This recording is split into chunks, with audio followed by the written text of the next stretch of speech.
আসসালামু আলাইকুম প্রিয় এইচএসসি লেভেলের শিক্ষার্থীরা, তোমরা যারা এইচএসসি লেভেলে পড়াশোনা করছো এবং নতুন কলেজে ভর্তি হয়েছো, তোমরা যারা মানবিকের আছো, তোমরা কিন্তু অনেকেই মানবিক থেকে অর্থনীতি সাবজেক্টটি নিয়েছো এবং নেওয়ার পর তোমরা বুঝতেই পারছো না যে অর্থনীতি তোমরা কিভাবে পড়বে এবং অর্থনীতি কিভাবে শুরু করতে হবে। তো তোমরা অনেকেই বই কিনে ফেলেছো। বই কেনার পর তোমরা যখন অর্থনীতি প্রথম পত্রের প্রথম অধ্যায়ের প্রথম পেজটা খুলেছো, তোমাদের মাথাটা ঘুরে যাচ্ছে। তোমরা চিন্তা করতে পারছো না যে ভাই কি দিল এগুলো, এগুলো কিভাবে পড়বো, কি পড়তে হবে। তো এই যে এত এত প্রশ্ন, এত সমস্যা তোমাদের, তো এই তোমাদের সমস্যাগুলো দূর করার জন্য আমি তাসনাম আহমেদ সোহেল, তাসনামস ইকোনমিক্স কেয়ারের পক্ষ থেকে তোমাদের জন্য হাজির হয়েছি সুন্দর একটি ভিডিওতে।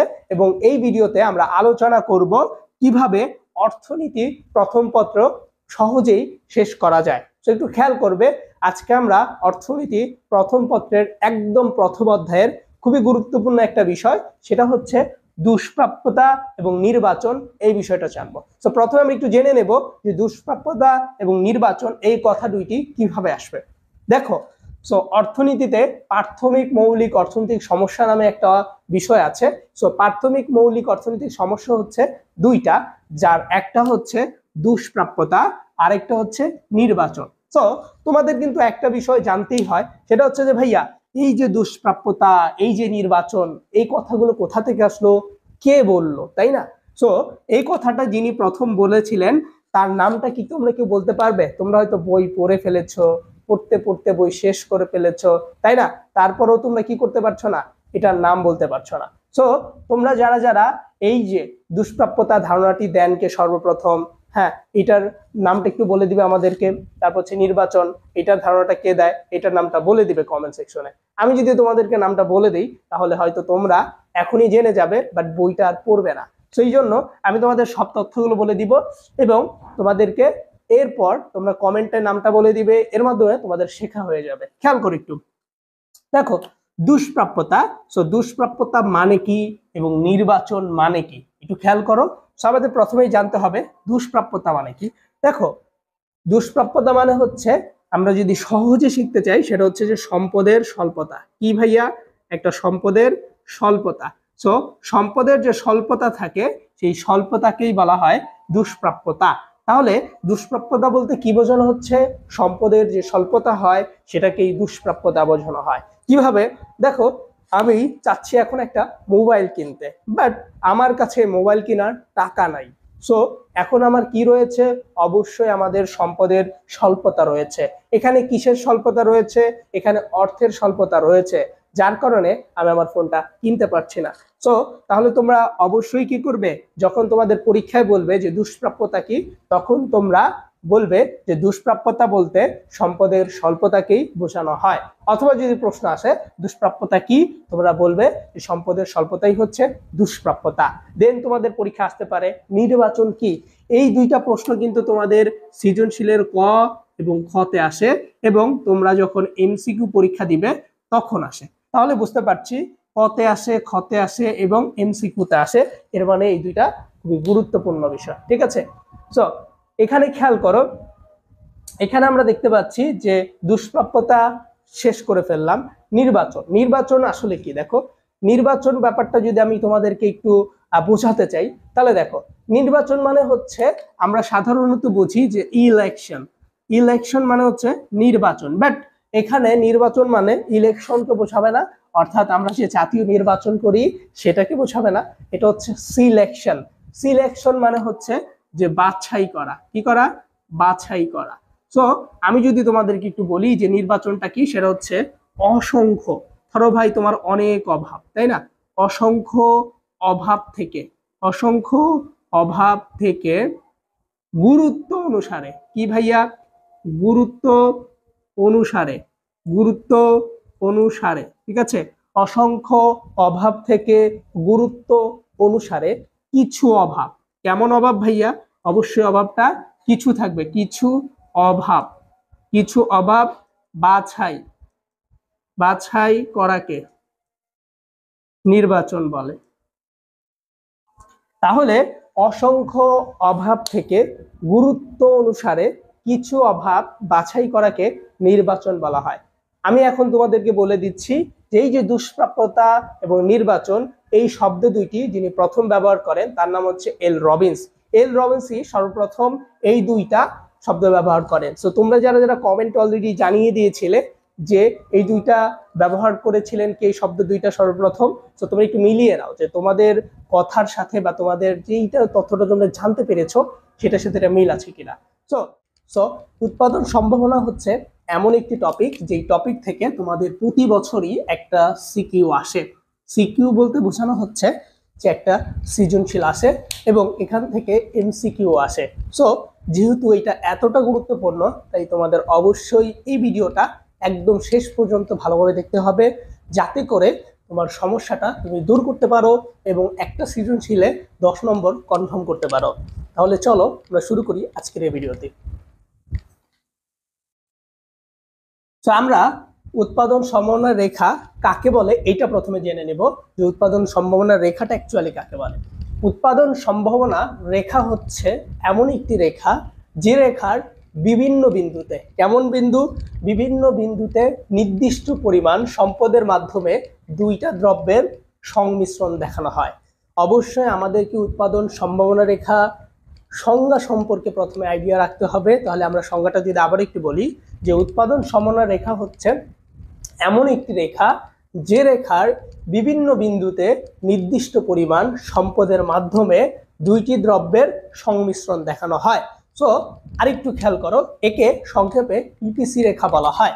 সো পিপিসি মানে হচ্ছে কি, আমরা এখন জানবো যে পিপিসির পূর্ণরূপটা আসলে কি। পিপিসির পূর্ণরূপ হচ্ছে production possibility curve. Production possibility curve, production মানে উৎপাদন, পসিবিলিটি মানে সম্ভাবনা, আর কার্ভ মানে হচ্ছে রেখা, অর্থাৎ উৎপাদন সম্ভাবনা রেখা।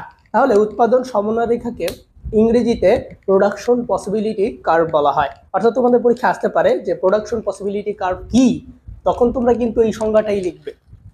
আবার যদি তোমাদের পরীক্ষায় বলা হয় যে উৎপাদন সম্ভাবনা রেখাকে সংক্ষেপে কি বলা হয়, তখন কিন্তু তোমরা এটা বলবা যে পিপিসি বলা হয়। আবার পরীক্ষা এটাও আসতে পারে যে পিপিসি এর পূর্ণরূপটা আসলে কি, তখন বলবে প্রোডাকশন পসিবিলিটি কার্ভ। অর্থাৎ কিভাবে প্রশ্ন আসে এটা কিন্তু আমি তোমাদেরকে অলরেডি বলে দিলাম এবং বুঝিয়ে দিলাম। এবার আমরা একটু দেখি যে একটা উৎপাদন সম্ভাবনা রেখার মধ্যে কি কি থাকে। সো খেয়াল করো, 1 নাম্বার, একটা উৎপাদন সম্ভাবনা রেখার মধ্যে অবশ্যই একটা রেখা থাকে, তারপর দুইটি দ্রব্যের সংমিশ্রণ থাকে। অবশ্যই উৎপাদন সম্ভাবনা রেখা হতে হলে সেখানে দুইটা পণ্য বা দ্রব্য থাকতে হবে। যদি দুইটা দ্রব্য না থাকে তাহলে সেটা উৎপাদন সম্ভাবনা রেখা হবে না, ঠিক আছে? কারণ দুইটা জিনিস হলেই তো একটা আরেকটার মধ্যে মিশ্রণ করা সম্ভব হয়, তাই কি না? এরপর আমরা দেখব যেখানে একটা নির্দিষ্ট পরিমাণ সম্পদ থাকে এবং বিভিন্ন বিন্দু থাকে, অর্থাৎ একটা উৎপাদন সম্ভাবনা রেখা যদি আমরা পর্যবেক্ষণ করি আমরা এই কয়েকটা বিষয় দেখতে পাই। একটা রেখা থাকবে, দুইটা পণ্য থাকবে এবং ওই দুইটা পণ্যের অবশ্যই সংমিশ্রণ থাকবে, নির্দিষ্ট সম্পদ থাকবে এবং বিভিন্ন বিন্দু থাকবে। এবার আমরা একটা উৎপাদন সম্ভাবনা রেখার বৈশিষ্ট্য সম্পর্কে জানবো যে উৎপাদন সম্ভাবনা রেখা হতে হলে তাকে এই বৈশিষ্ট্যগুলো থাকতে হয়, অথবা উৎপাদন সম্ভাবনা রেখার এই বৈশিষ্ট্যের মাধ্যমে আমরা জানতে পারবো যে একটা উৎপাদন সম্ভাবনা রেখার কোথায় কি হয়ে থাকে। সো 1 নাম্বার, এখানে দুইটা দ্রব্যের সংমিশ্রণ উল্লেখ থাকতে হবে। যদি দুইটা দ্রব্যের সংমিশ্রণ উল্লেখ না থাকে সেটা উৎপাদন সম্ভাবনা রেখা হবে না। দেন উৎপাদন সম্ভাবনা রেখার উপরের বিন্দুতে, অর্থাৎ যদি উপরের উৎপাদন করলে সম্পদের পূর্ণ ব্যবহার হয়, ঠিক আছে? আমি এটা চিত্র দিয়ে যখন বুঝিয়ে দিব তখন তোমরা বুঝতে পারবে। দেন উৎপাদন সম্ভাবনা রেখার ভেতরে যদি স্পর্শ করে তাহলে সম্পদের পূর্ণ ব্যবহার হয় না।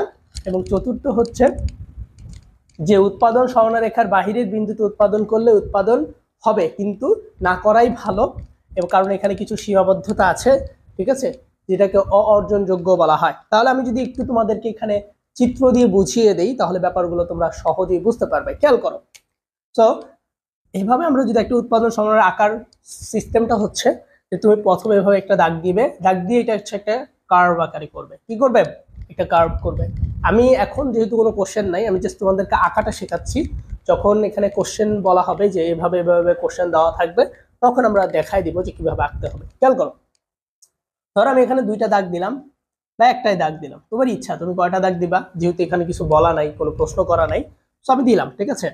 সো এখানে ও বিন্দু থাকবে, অর্থাৎ মূল বিন্দু থাকবে। সো তুমি হচ্ছে এইখানে একটা বিন্দু দিতে পারো যে এটার নাম হচ্ছে এ বিন্দু, এটার নাম হচ্ছে বি বিন্দু, আর এটার নাম হচ্ছে সি বিন্দু। সো যেহেতু আমরা একটা দিয়েছি দিলাম। আর এটার আমরা দিতে পারি যে এটা হচ্ছে তোমার 5, আর এটা হচ্ছে 5, ঠিক আছে, আর এটা হচ্ছে 10, আর এটা হচ্ছে কি 10। সো আমরা এভাবে দিতে পারি। এবার একটু খেয়াল করো, আমাদের এখানে যে বৈশিষ্ট্যর কথাটা বলা হয়েছে, আমি যদি বৈশিষ্ট্যটা একটু তোমাদেরকে বোঝাতে চাই, এখানে খেয়াল করো, এটা হচ্ছে একটা উৎপাদন সম্ভাবনা রেখা। সো এই রেখাতে বলা হয়েছে যে দুইটা দ্রব্যের উৎপাদন থাকবে। ধরো এখানে হচ্ছে গম নির্দেশ করবে, তাহলে এই পাশে অর্থাৎ এই পাশে যেটা আছে সেটা গমের পরিমাণ, আর এই পাশে যেটা থাকবে অর্থাৎ এইখানে যেটা থাকবে, ধরো এখানে আমি দিলাম হচ্ছে ধানের পরিমাণ, ঠিক আছে। তাহলে এটা হচ্ছে গমের পরিমাণ আর এটা হচ্ছে ধানের পরিমাণ।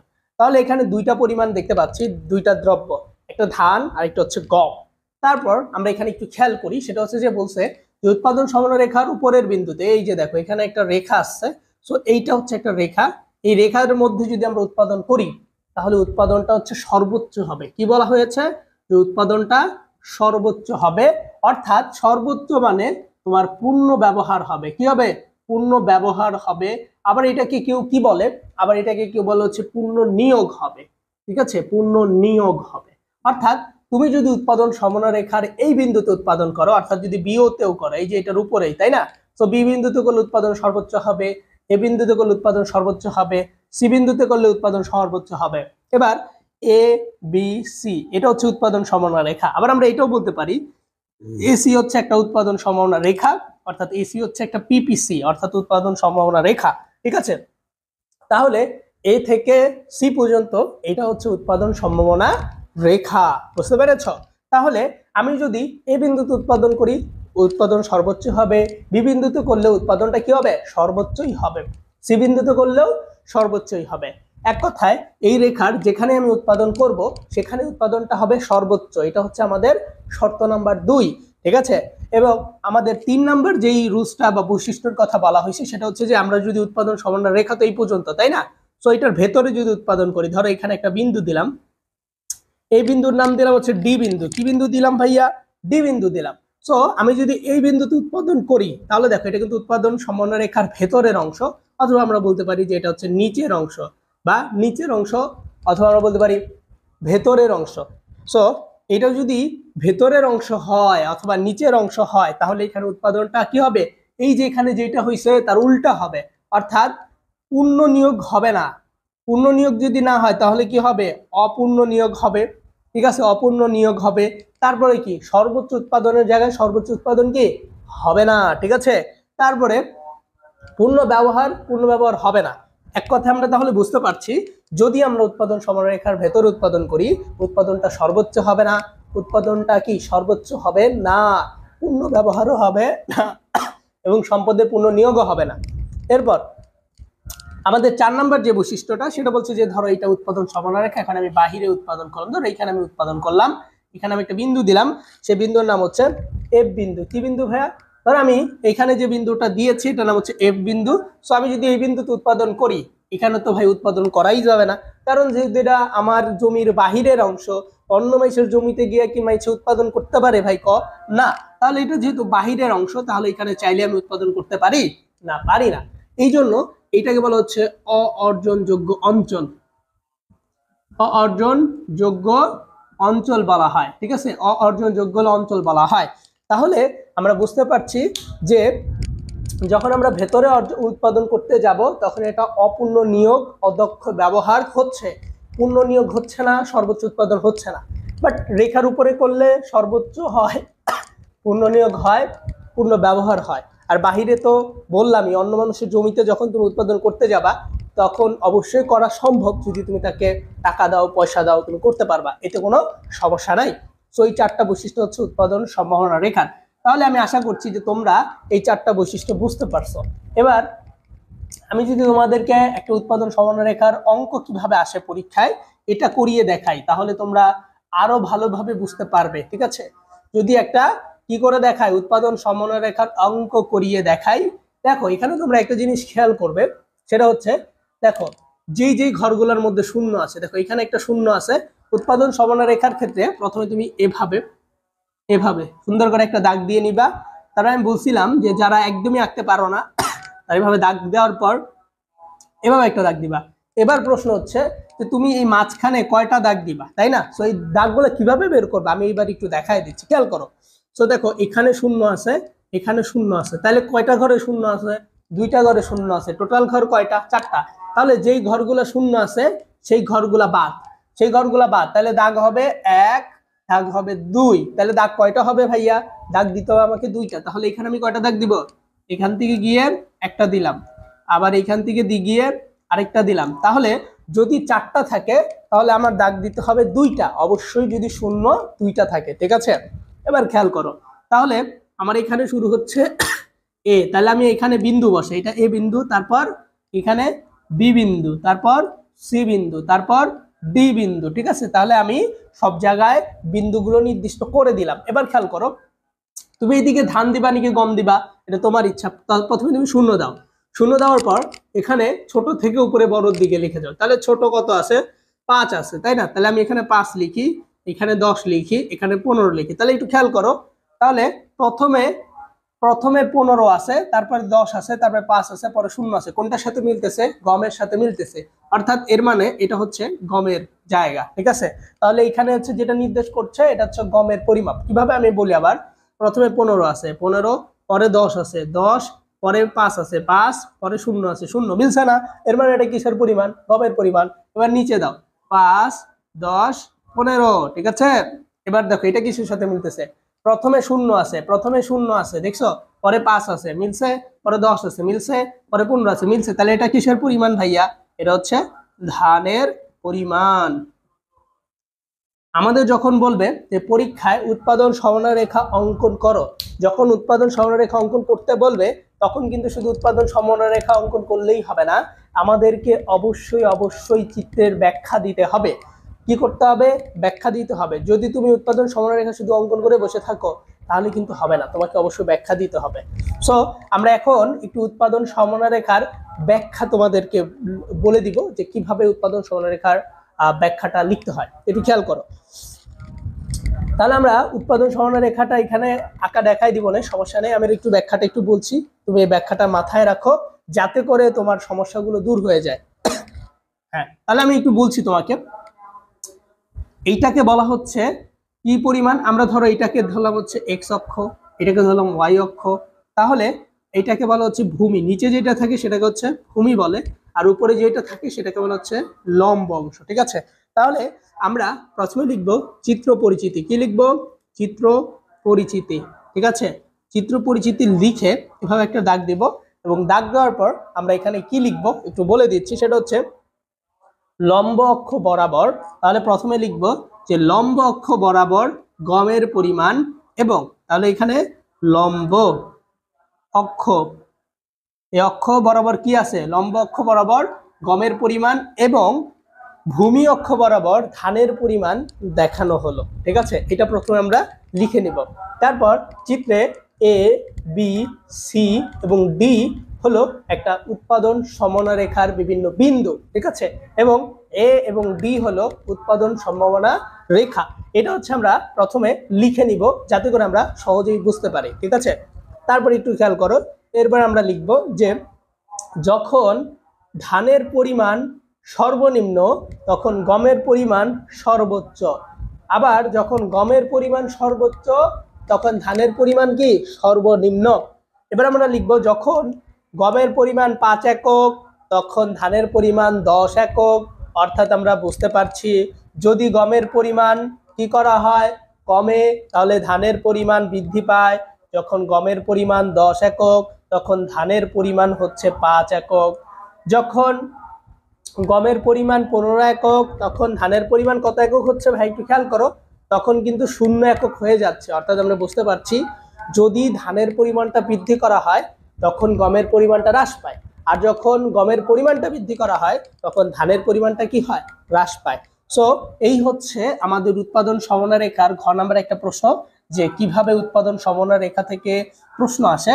এবং উৎপাদন সমানরেখা থেকে প্রশ্ন এটাই আসে যে উৎপাদন সমানরেখার চিত্র অঙ্কন করো, এবং অঙ্কন করতে বললেই অবশ্যই আমরা দেখো একটা চিত্র অঙ্কন করে দিচ্ছি তোমাদেরকে, এই যে, ঠিক আছে?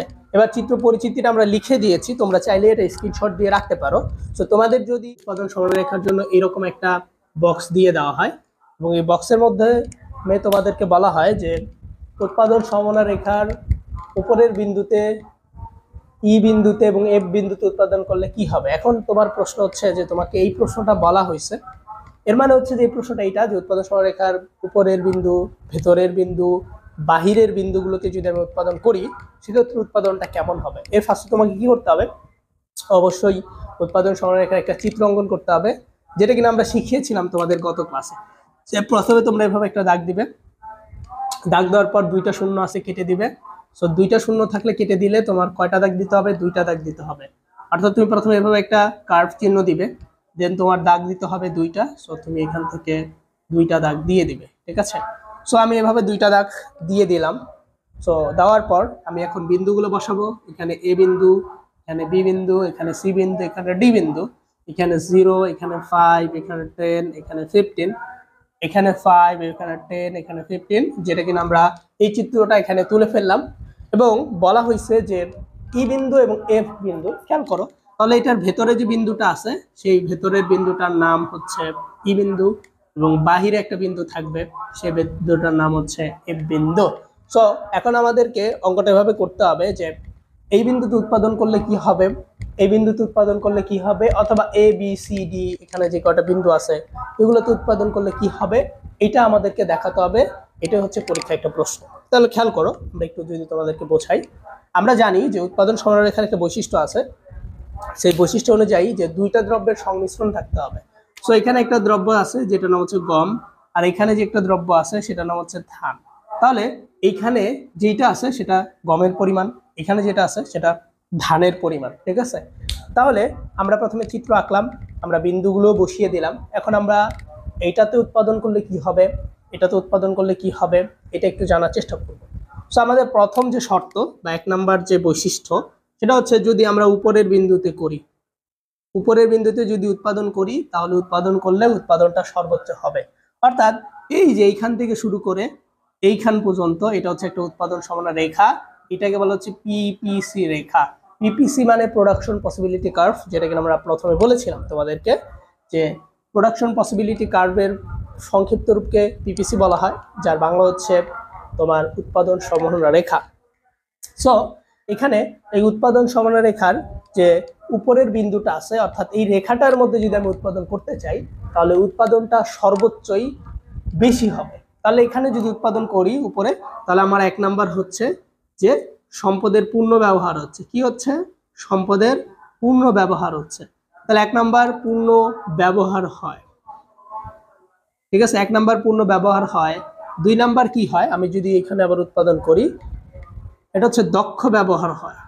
দক্ষ ব্যবহার হচ্ছে সম্পদের। 3 নাম্বার হচ্ছে বেকারত্ব হ্রাস পাচ্ছে, বেকারত্ব হ্রাস, ঠিক আছে।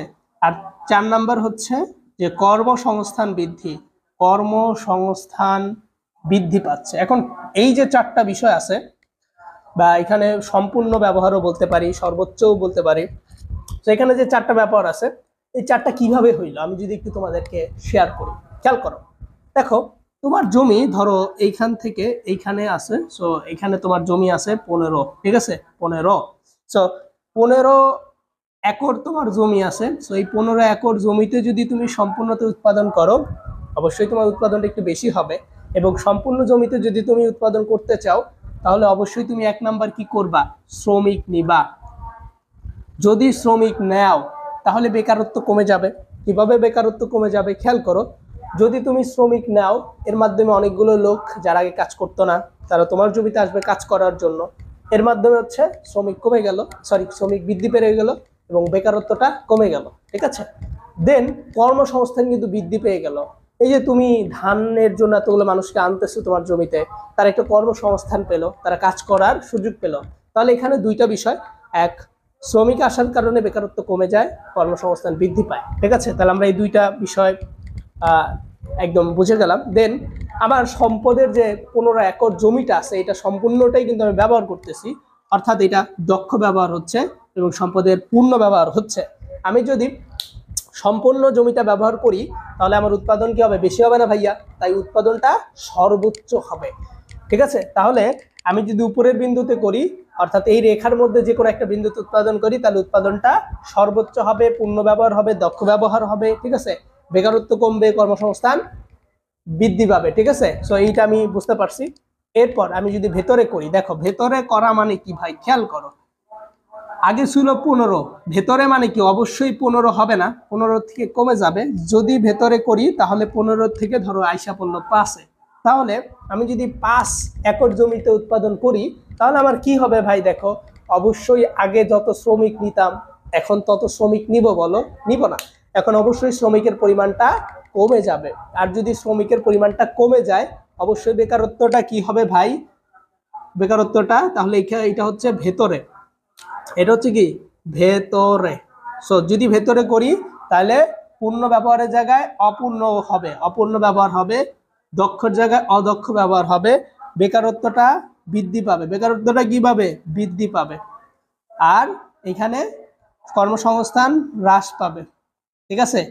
তাহলে আমি যদি ভেতর উৎপাদন করি তাহলে উপরে যে উৎপাদন করলে যেটা হইতো সেটার উল্টাটা হবে, ঠিক আছে, বুঝতে পারছো। তাহলে এখানে করলে সম্পদের অপূর্ণ ব্যবহার হবে, অদক্ষ ব্যবহার হবে, বেকারত্বটা বৃদ্ধি পাবে এবং কর্মসংস্থানটা হ্রাস পাবে। কারণ আমি আগের মতো লোক নিব না, আর না নেওয়ার কারণেই আগে 5 জন লোক কাজ করলে এখন 2 জন লোক কাজ করতেছে। সো অবশ্যই 3 জন বেকার হয়ে গেল, আবার 3 জনের কর্মসংস্থানটা কমে গেল। সো এটা বুঝতে পারছো। তাহলে আমরা যদি ভেতর উৎপাদন করি এই বিন্দুতে তাহলে এই কয়েকটা বিষয় দেখা দিবে, ঠিক আছে। আর এফ বিন্দু যেটা আছে ভাই, এটাকে বলা হচ্ছে অর্জনযোগ্য অঞ্চল, অর্থাৎ এখানে তুমি চাইলে উৎপাদন করতে পারবে বাট না করাই ভালো।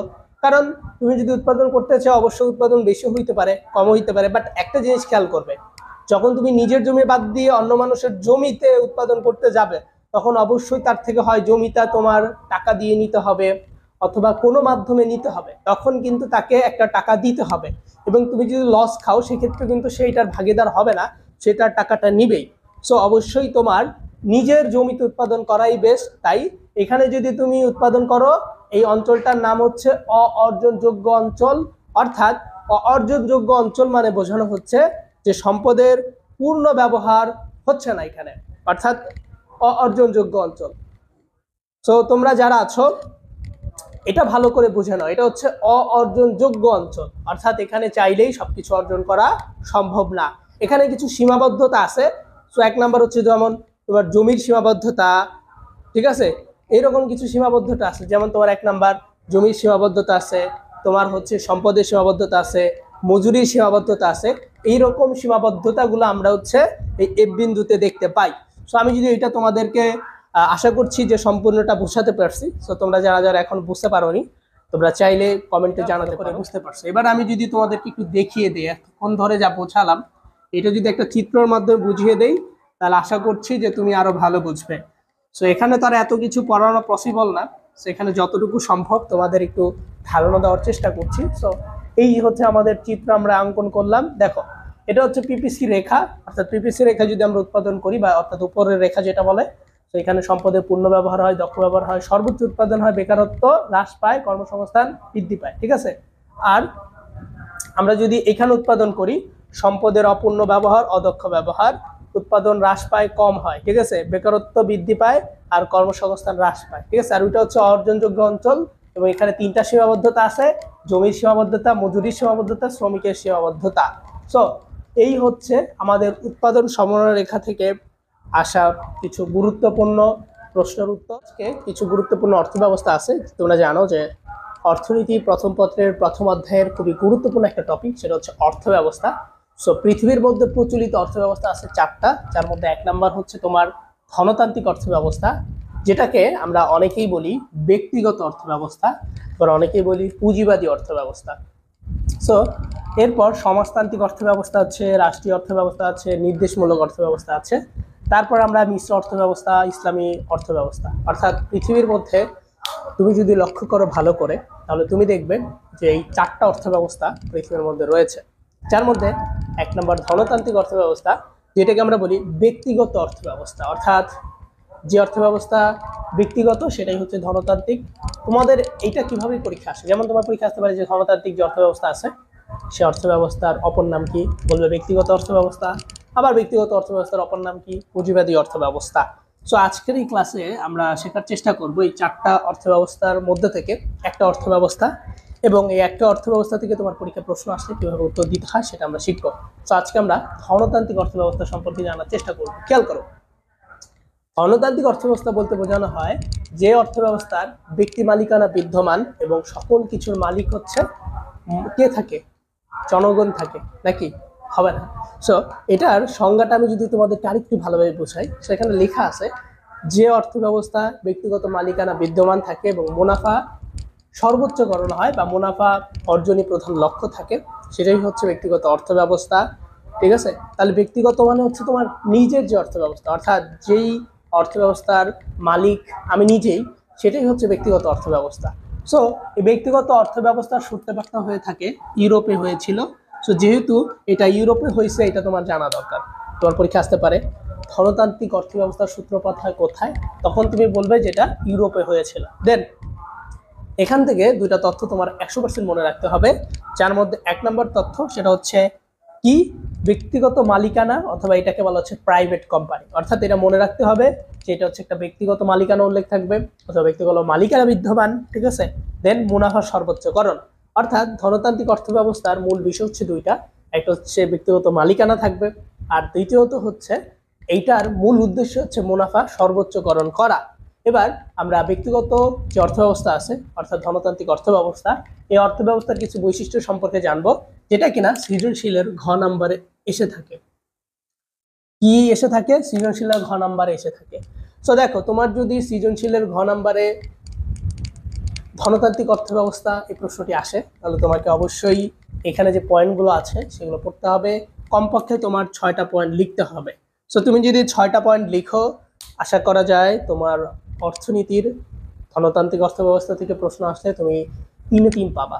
খেয়াল করো, এখানে ব্যক্তিগত অর্থব্যবস্থা, ব্যক্তিগত মালিকানা, অবাধ প্রতিযোগিতা, মুনাফা সর্বোচ্চকরণ, উৎপাদনের স্বাধীনতা, দাম ব্যবস্থাপনা, অসম বন্টন, বাধ্যবাধকতা আছে, বেকারত্ব হ্রাস, কর্মসংস্থান বৃদ্ধি। অর্থাৎ তোমার এখানে যে কয়টা বিষয়, প্রায় 10টা বৈশিষ্ট্য আছে, এখান থেকে 6টা। এখন তোমার আমার একটা প্রশ্ন তোমাদের কাছে, সেটা হচ্ছে কি শুধু 6টা বৈশিষ্ট্য লিখলেই তুমি কি 10-এ 10 পাবা? তুমি কি 3-এ 3 পাবা? অবশ্যই না। তুমি শুধু যদি বৈশিষ্ট্যটা লিখলেই কিন্তু তুমি 3-এ 3 পাবা না। তোমাকে কিছু প্রসেস মেনটেন করতে হবে, যেটার কারণে তুমি 3-এ 3 পাবা। খেয়াল করো কি প্রসেসটা। সো যখন তুমি বুঝতে পারবা উদ্দীপকটা পড়ে যে এটা ব্যক্তিগত মালিকানাকে নির্দেশ করছে, এর মানে এটা একটা ধনতান্ত্রিক অর্থব্যবস্থা বুঝে ফেলেছো। এর মানে তুমি ঘ নাম্বার লিখার ক্ষেত্রে প্রথমে যে টপিকটা ফলো করবে বা যে কৌশলটা মাথায় রাখবে, সেটা হচ্ছে 1 নাম্বার তোমাকে উল্লেখ করতে হবে যে এটা কোন অর্থব্যবস্থা। তাহলে বলবা যে উদ্দীপকের বিষয়বস্তুর মাধ্যমে বুঝতে পারছি এটা হচ্ছে ধনতান্ত্রিক অর্থব্যবস্থা, এটা বলবে। 2 নাম্বার তুমি কি করবে? এটার সংজ্ঞাটা দিবে। কি করবে ভাইয়া? এটার সংজ্ঞাটা প্রদান করবে। তুমি যদি এটার সংজ্ঞাটা প্রদান না করো, তাহলে কিন্তু তুমি পূর্ণাঙ্গ নাম্বার পাবা না। তাহলে 1 নাম্বার যে উদ্দীপকের ব্যক্তিগত মালিকানা উদ্দেশ করায়, এটি হচ্ছে ধনতান্ত্রিক অর্থব্যবস্থাকে নির্দেশ করছে। ঠিক আছে? এটা বলবা। দেন এটার সংজ্ঞাটা তোমাকে নির্দেশ করাই দিতে হবে। এরপর তোমার 3 নাম্বার যে বিষয়টা থাকবে, সেটা হচ্ছে এই বৈশিষ্ট্য, এবং এই বৈশিষ্ট্যর ক্ষেত্রে তোমাকে কয়েকটা বিষয় মানে লক্ষ্য রাখতে হবে। সেটা হচ্ছে ব্যক্তিগত অর্থব্যবস্থা, মালিকানা অর্থব্যবস্থা বা ব্যক্তিগত মালিকানা বিদ্যমান। এখানে তুমি এইভাবে এক একটা পয়েন্ট লিখে এই নিচে দাগ দিবে, এবং এখানে কিছু পয়েন্ট লিখে দিতে হবে। এখানে আবার কিছু কথা লিখে দিতে হবে, কথা লিখে দিতে হবে, কথা লিখে দিতে হবে, কথা লিখে দিতে হবে। সো এখান থেকে তোমার যে পয়েন্টগুলো ভালো লাগে এরকম 6টা পয়েন্ট মাথায় রাখবে, মুখস্থ করবে। এরপর আমি এভাবে যেভাবে বলছি সেভাবে লিখে দিবে, তাহলে ইনশাআল্লাহ তুমি ফুল নম্বর পাবে। খেয়াল করো, তাহলে আমরা এইভাবে লিখে দিলাম, এবং তুমি যদি আরেকটু বেটার ভাবে উপস্থাপন করো, তাহলে তুমি আর বেশি নাম্বার পাবে। কিভাবে? তুমি ধরো এইটাকে একটু নীল কালার করে দিলে, সো নীল কালার করলে, এইটাকে একটু নীল কালার করলে, ঠিক আছে? সো এইভাবে যদি এটাকে প্রত্যেকটা কথাকে নীল কালার করে দাও, পাশের লেখাটা কালো কালার করে লিখো, তাহলে ভাই তুই তো পুরা ফুল নাম্বার পাবি রে ভাই। ঠিক আছে? সো যদি থিওরিক্যাল প্রশ্নও হয়, তুমি যদি একটু কৌশলগতভাবে লিখো, ভালোভাবে লিখো, তোমার কিন্তু ভালো নাম্বার পাওয়া সম্ভব। এটাকে বলা হচ্ছে সমাজতান্ত্রিক অর্থব্যবস্থা। এই সমাজতান্ত্রিক অর্থ ব্যবস্থার আরেকটি নাম আছে, আমরা যদি সহজভাবে বোঝাতে চাই বা বুঝতে চাই তাহলে এটা আরেকটা নাম বলা হচ্ছে রাষ্ট্রীয় অর্থ ব্যবস্থা। অর্থাৎ রাষ্ট্রীয় অর্থ ব্যবস্থা কেন বলা হয়, কারণ এই অর্থ ব্যবস্থায় সকল কিছুর মালিক হচ্ছে রাষ্ট্র, অর্থাৎ এখানে সকল কিছুর দায়িত্ব রাষ্ট্রের উপরেই থাকে, এই জন্য এটা হচ্ছে রাষ্ট্রীয় অর্থ ব্যবস্থা অথবা সমাজতান্ত্রিক অর্থ ব্যবস্থা। আমরা যদি সুন্দরভাবে সংজ্ঞাটা একটু বলি তোমাদেরকে, যে অর্থ ব্যবস্থায় রাষ্ট্রীয় মালিকানা বিদ্যমান এবং সকল কিছুর দায়িত্ব রাষ্ট্রের কাছে থাকে তাকে সমাজতান্ত্রিক অর্থ ব্যবস্থা বলে। তাহলে বুঝতে পারছো যে সমাজতান্ত্রিক অর্থ ব্যবস্থা বলতে বোঝানো হয় যে যেই অর্থ ব্যবস্থার সকল কিছুর মালিক রাষ্ট্র, সেটাই সমাজতান্ত্রিক অর্থ ব্যবস্থা।